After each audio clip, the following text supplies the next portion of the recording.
கார்த்திக் தீபா சீரியலில் இப்போ ஒரு செம பரபரப்பான எபிசோட் வந்திருக்கு. வீடியோ பிடிச்சிருந்துச்சுன்னா லைக் பண்ணிட்டு பாருங்கள் ஃப்ரெண்ட்ஸ்.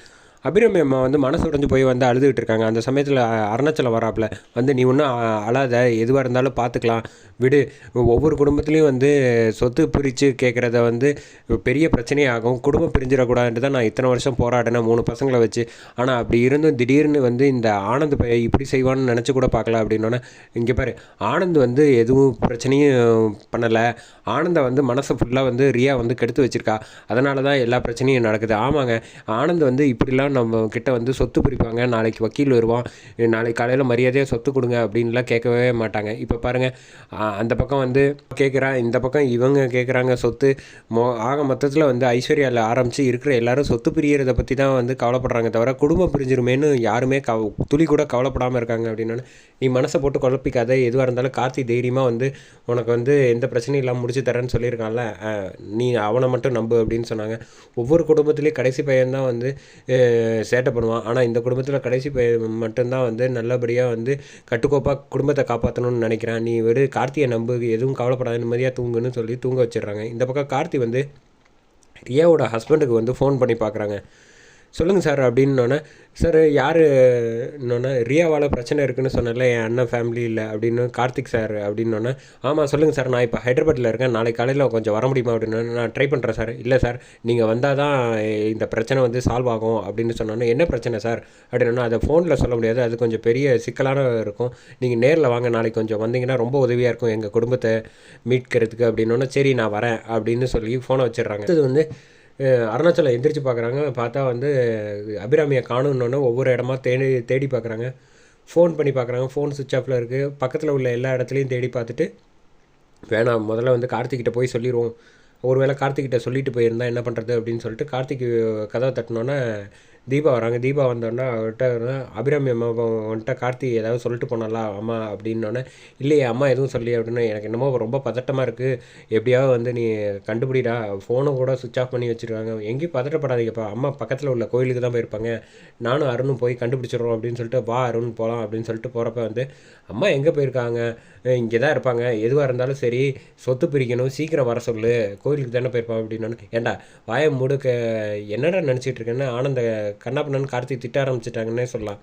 அம்மாவை காணும்னு சொல்லிக்கிட்டு இருக்கேன், நீ என்னடானா சொத்தை பிரிக்கணுங்க அதே குறிக்கோளாக இருக்கேன், வெக்கமா இல்லை, வா அருண் நம்ம போய் தேடி பார்க்கலாம் அப்படின்னு சொல்லிட்டு கோயிலுக்கு போய் தேடி பார்க்கலான்ட்டு காரை எடுத்துகிட்டு கிளம்புறாங்க. இந்த பக்கம் வந்து ஐஸ்வர்யாவும் ராஜேஸ்வரியும் அவங்க அம்மா பேசிகிட்டு இருக்காங்க. இங்கே பாரு, நீ வந்து சொத்து வந்து பிரிக்கிற விஷயத்தை வந்து நல்லபடியாக கெட்டியாக பிடிச்சிக்க, நீ வந்து கரெக்டாக வந்து இந்த காஸ்மெட்டிக்ஸ் கம்பெனியும் இந்த வீட்டையும் எழுதி வாங்கிடு, அதுக்கப்புறமேட்டுக்கு ஒரு கைமாத்தா ஒரு கேஷாக வந்து ஒரு 2000 கோடி வாங்கிக்க அப்படின்னு சொன்னோன்னே, சரிம்மா நான் அதெல்லாம் வாங்கிக்கிறேன், இந்த ஆனந்த் இருக்கானே அவன் என்ன பண்ணுறது, அவனை கவலைப்படாத, அதை வந்து மீனாட்சி வச்சு கேஸை டைட் பண்ணி அவனை உள்ளே தூக்கி போட்டுடலாம், நீ தைரியமாரு அப்படின்னு சொல்கிறாங்க. ஓ, ஒரே கலரில் 2 மாங்காங்கிறியாமா, ஆமாம் பின்ன அவனுக்கெல்லாம் சொத்து கொடுக்கறதுக்கு நம்ம என்ன இழிச்ச வேணாம், கார்த்திகை மனசு உடஞ்சி போயிடுவான், நிச்சயமாக அபிராமி வந்து கண்டுபிடிக்கிறது கஷ்டம் தான், நீ தைரியமாரு, மனசு வெறுத்து போயிருக்கானா, ஃபோனை வச்சுட்டு போயிருக்கானா, நிச்சயமாக வர்றதுக்கு உண்டான வாய்ப்பு கம்மி. அப்படி கார்த்தியும் அருணும் வந்து ஒவ்வொரு கோயிலாக போய் தேடி பார்க்குறாங்க. இந்த கோயிலில் கிடைக்கலன்னொன்னே, சரி அந்த கோயிலுக்கு போய் பார்ப்போம் அப்படின்னு சொல்லிட்டு கோயில் மாற்றி தேடி கோயிலெலாம் தேடி முடிச்சிட்டோம், அம்மா இன்னும் காணுமே அப்படின்னு சொல்கிறப்ப, ஒரு வேளை சொந்தக்காரங்க வீட்டுக்கு போயிருக்காங்களோ என்னமோ தெரில, நம்ம எதுக்கும் அதுக்கு போய் பார்ப்போம் அப்படின்னு கார்த்திக் சொன்னோன்னா, காரை வந்து சொந்தக்காரங்க வீட்டுக்கு போய் பார்க்குறப்ப அம்மா இங்கே வந்தாங்களா அப்படின்னோன்னு, வரலையே, ஏதாவது பிரச்சனையா அப்படின்னு கேட்குறாங்க. இதே மாதிரி ஒரு 4-5 பேர்கிட்ட வரிசையாக கேட்டுக்கிட்டு இருக்காங்க.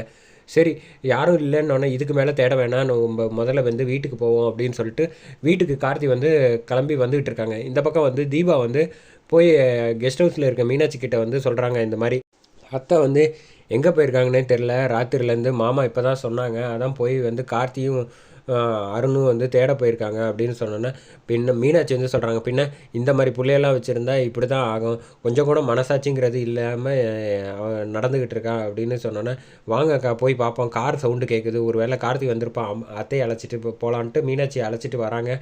கார்த்தி வந்து வந்ததை பார்த்தோன்னா அருண் வந்து என்ன சொல்கிறதுன்னு யோசிச்சுக்கிட்டு இருக்காங்க. வீட்டில் உள்ள அப்பா கேட்டால் என்ன பதில் சொல்கிறது, அம்மாவை காணுமேனு பதட்டத்தில் இருக்கப்போ உள்ளே வந்ததுக்கப்புறம் ஏன்னு அழைச்சிட்டு வரலையான்னு அருணாச்சலம் கேட்டோன்னா, இல்லைப்பா அம்மாவை எல்லா இடத்துலையும் தேடி பார்த்துட்டேன், கிடைக்கவே இல்லை அப்படின்னோன்னே, மீனாட்சியையும் உள்ளே வீட்டுக்குள்ளே கூப்பிட்டோன்னு, நான் வரல நீ போய் பாரு தீபா அப்படின்னோன்னே, ஆனந்த் வந்து சொல்கிறாப்புல, எங்கே அம்மாவை காணும் அப்படின்னோன்னே, ஆமாம் நீ தானே ஒழிச்சு வச்சுருப்ப அப்படின்னு சொல்கிறாங்க.